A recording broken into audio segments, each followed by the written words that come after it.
And here we are, the women's 1,500 metres. 2 heats, first 4 plus the next 4.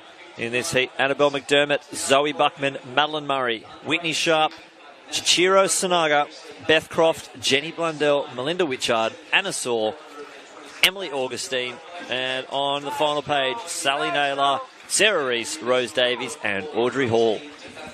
Now, a couple of Olympians in this one. Zoe Buckman and Jenny Blundell. Yep. Quality athletes right there. As you said, Olympians. And these athletes last year, especially Jenny Blundell, really powered their way through the Australian all-time rankings. I certainly did. I was in Europe with Jenny. Was able to witness some of her amazing runs over there. It was good to see her out there. She was definitely one of the athletes that had a great European season, which led to her selection in the 1,500 for the women's at the Rio Olympics. And it'll be good to see, feel like I don't want to say this pun, it'll be good to see Heidi C go in the next race. 2-time national champs, one 2015, one 2016. Unfortunately, while chasing the Rio qualifier, did become injured.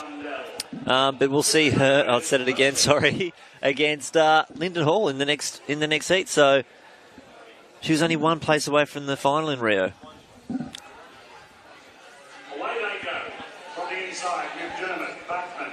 And I'd like to say that the rain has settled down, but it definitely hasn't. And I think even the wind may have turned around a little bit, actually. You can see Jenny Blundell there moving her way into the front of the pack to take on the pace, and Buckman just tucked in on the rail beside her. The Japanese athlete just tucked in as well. And it looks like Madeline Murray off their shoulders. We saw Jenny Blundell come second to Lyndon Hall at the Summer of Ascot Grand Prix down at our nation's capital. In real gusty conditions on that Sunday. Yeah, it was really, really tough conditions.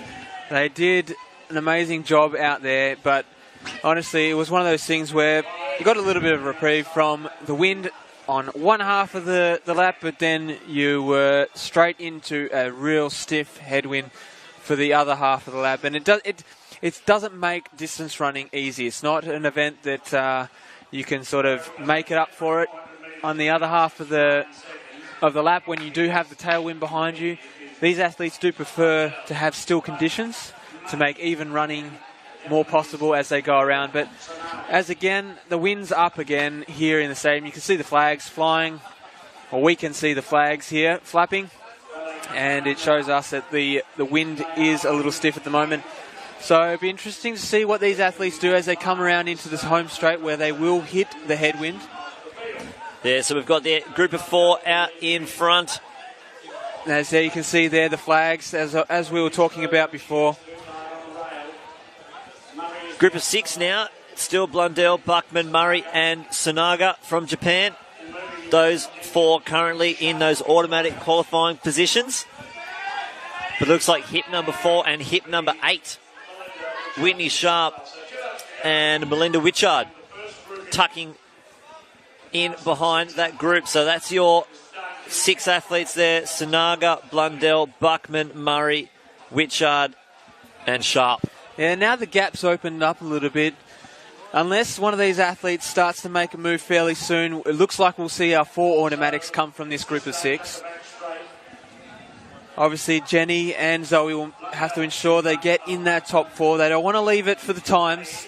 It's not a way to go, obviously, as we saw in the 800s. James Skirt only just getting through, leaving it to the last minute. And it's something you definitely don't want to make sure you do, because it's a tense and nervous wait as you have to sit there and watch the next heat. Well, we can see we might be losing Melinda Witchard there from that front group. This pace must be on with Jenny Blundell in front. And I'm thinking if they've got a day off in between, why not have a go? Yeah, definitely.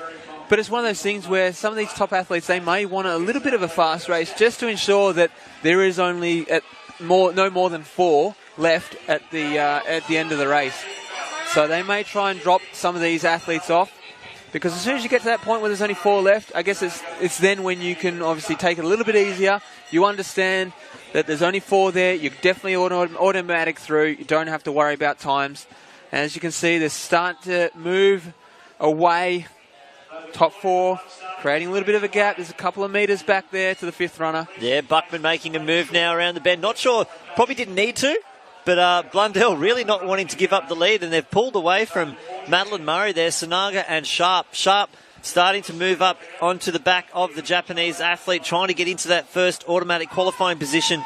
But Blundell really did not want to let Buckman have this win. No, it looks like she actually wants to take this one out. Which is interesting, but some athletes are like that. They like to get that mental edge over their competitors, just knowing that they've gone through into the final with a win. And Jenny looks like she's going to take line honours over Zoe. I can't see Zoe even bothering to come back at Jenny. She'll let Jenny run away because obviously she's clear by 20, 30 metres over the athlete behind her.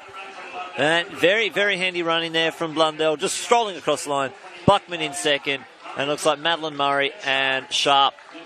They'll be the first automatic qualifiers. We'll wait and see who takes those small cues.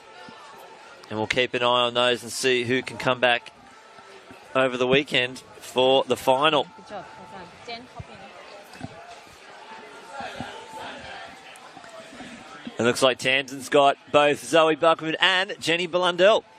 I do. I have the 2 Olympic stars here. Zoe, you were happy to just sit in there behind Jenny and just get the job done in terms of qualification? Nice cruisy run, good little tune-up for the finals. You get a day off tomorrow. Will you have a bit of a flush out? Actually, I'm planning to run the 800. Now that is exciting. That is really exciting. Awesome. They scratch the semis. I'm hoping that a few people pull out the clashes of the 15 final. But yeah, I'm excited for that. Another little tune-up. Well, you're definitely fit enough. You know, as soon as you enter, that means I think you'll be the fastest in terms of PB. So it'll be exciting to see you run. So make sure you rest up. Zoe, well done. You look fantastic.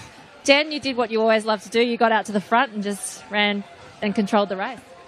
Yeah, I mean, it's nice to have a bit of a shakeout, and I didn't want to get caught in the pack. So, yeah, it was just a nice thing to do, just showing up front. You've learned from Olympic racing, obviously. With heats, it can be quite rough, so you don't want to get caught into the rough stuff. You certainly didn't. You pushed the pace. And how's your preparation been for this? Good. It's been a bit of a hard season to plan because either the weather hasn't been on our side or there hasn't been enough races. And with most of my competitors living in Melbourne, it's been a little lonely, but there still was some good competition here in Sydney, though. Perfect. So plan of attack, Saturday night final, and then overseas to chase that qualifier?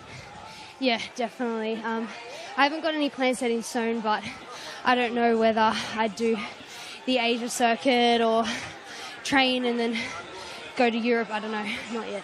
We had a fantastic season last year. I'm sure you're going to improve on that this year. So good luck for the Saturday's final, Jen. Thanks, Tamsin.